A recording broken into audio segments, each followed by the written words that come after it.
She's a criminal, I know it. The HOA president was screaming into her phone, pacing her lawn like a panicked lunatic while pointing straight at our house. Her eyes were wild, her voice unhinged, and her target, my wife, and what was her crime? Not answering the door. That's it. That was all it took to send Deborah, HOA president, into a full-blown neighborhood meltdown. When the police arrived, Deborah ran to meet them like she'd just uncovered a terrorist. "Arrest her now," she demanded, pointing at our porch. But when Sarah, my calm, quiet wife, finally stepped outside, she didn't say a word. She just reached into her back pocket and showed the officers something that made them freeze in place. Deborah's face went from smug triumph to absolute terror. Before I tell you what Sarah showed them, let me take you back to the beginning. It all started 2 weeks after we moved into what we thought was going to be our dream neighborhood. Sarah had just gotten a big promotion, but she was being secretive about it.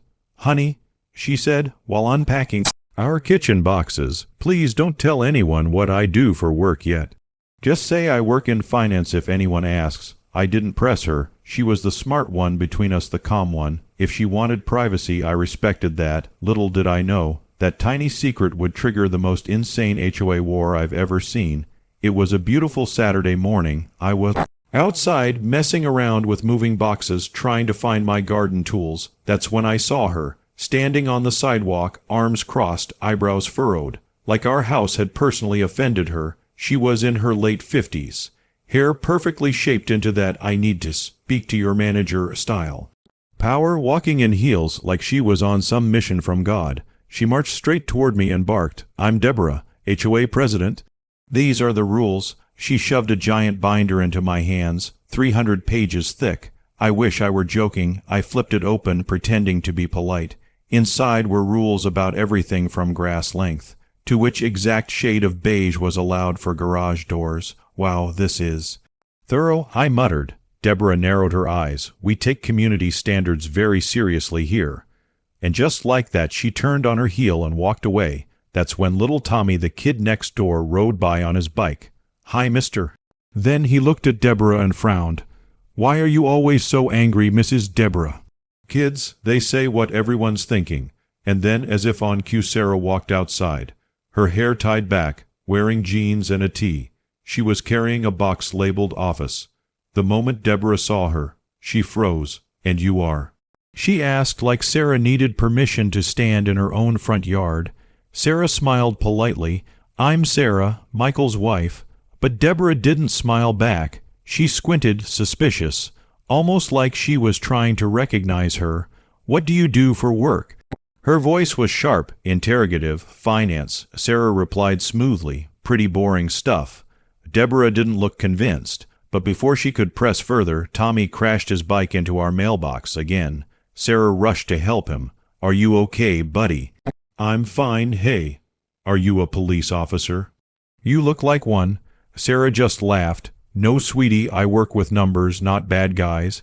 But Deborah was staring, not blinking, just staring. That evening, Sarah and I sat on the porch. I was still thinking about Deborah. "She gives me the creeps," I said. Sarah just smiled, a calm, mysterious smile. "People like that always hang themselves.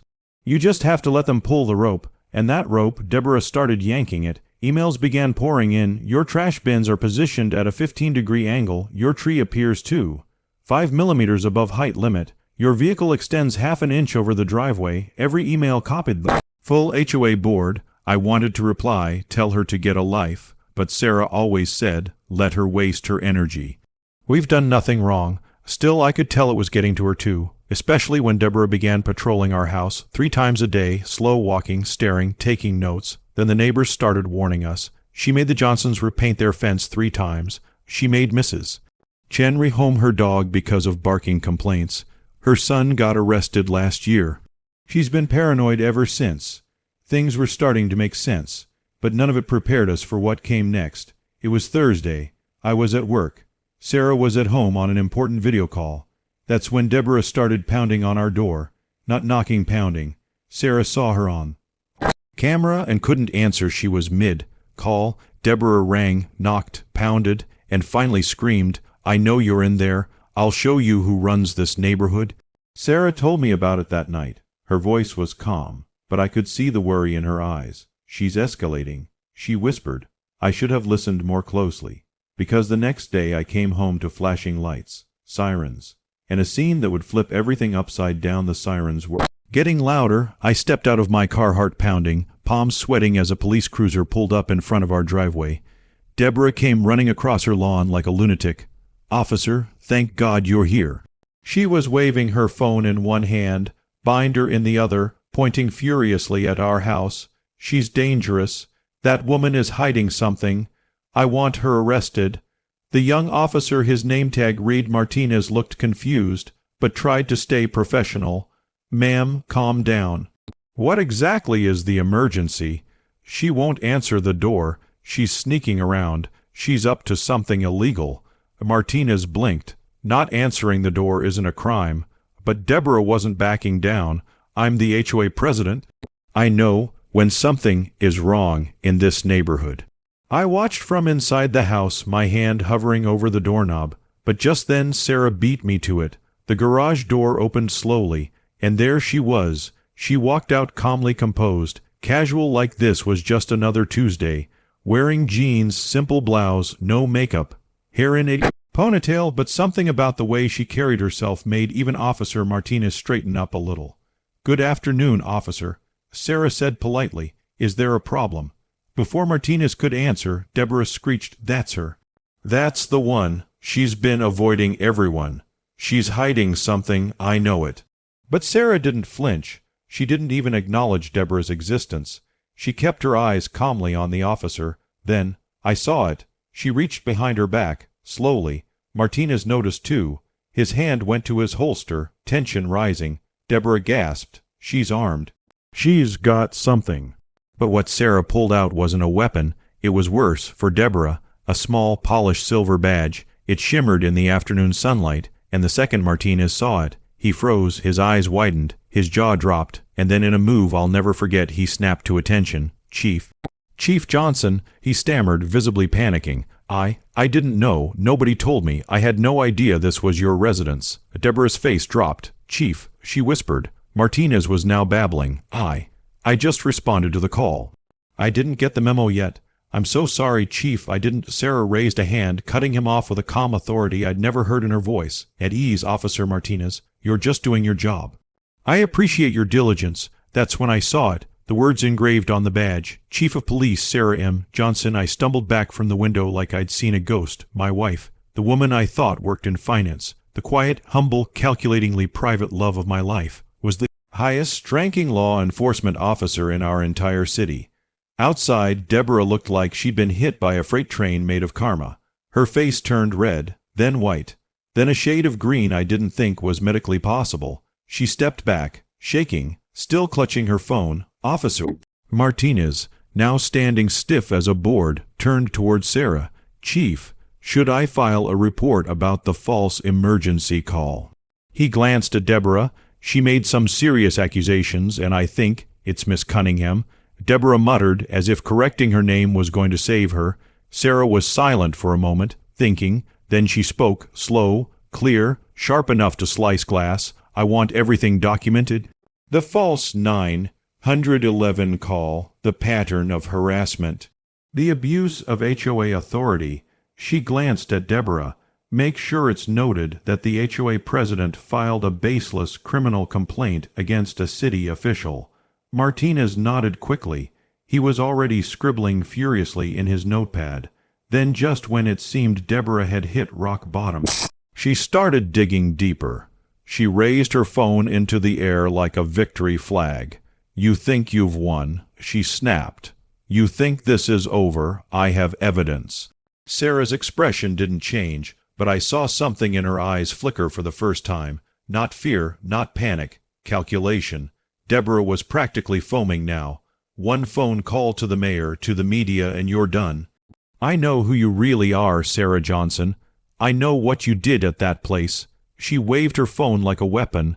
"I have the photos, the proof. You're not fit to wear that badge." The entire neighborhood was outside now. Phones were out. People were filming. Even little Tommy had shown up. Why? Died and whispering to his friends. "Mrs. Sarah is a COP, a real one. One of the kids nudged the other, told you. Pay up." Apparently, the neighborhood kids had been taking bets. I wanted to step in, to defend Sarah, but I didn't have to. She had it under control. She turned to Martinez, not Deborah, and said, "Officer, be sure to include her threats in your report, especially the blackmail attempt. Miss Cunningham," Sarah added, her tone deadly calm, "I suggest you stop before you say something else you can't take back." But Deborah, poor, self-righteous power. Hungry Deborah had already fallen off the edge, and the ground beneath her, it was vanishing. Fast, Deborah's voice cracked with desperation. She was yelling now, waving her phone in the air like it held nuclear codes. "I have the photo. The mayor will hear about this. The city council, the news stations." "You're done, Sarah Johnson. You're done." Sarah didn't move, didn't flinch, her expression cold, calm, calculating. Then she stepped closer, just one step, enough for Deborah to freeze. "Miss Cunningham," Sarah said quietly, "that phone in your hand. It doesn't scare me, but what you just did, that's called blackmail." The crowd gasped, literally. It rippled through the street like a wave. One neighbor whispered, "Did she just say blackmail?" Another muttered, "Is she gonna arrest her right here?" Even Officer Martinez seemed stunned, but Sarah didn't raise her voice. She didn't threaten. She simply nodded toward Martinez. "Please note, the HOA president just threatened a sitting chief of police with career destruction in front of multiple witnesses.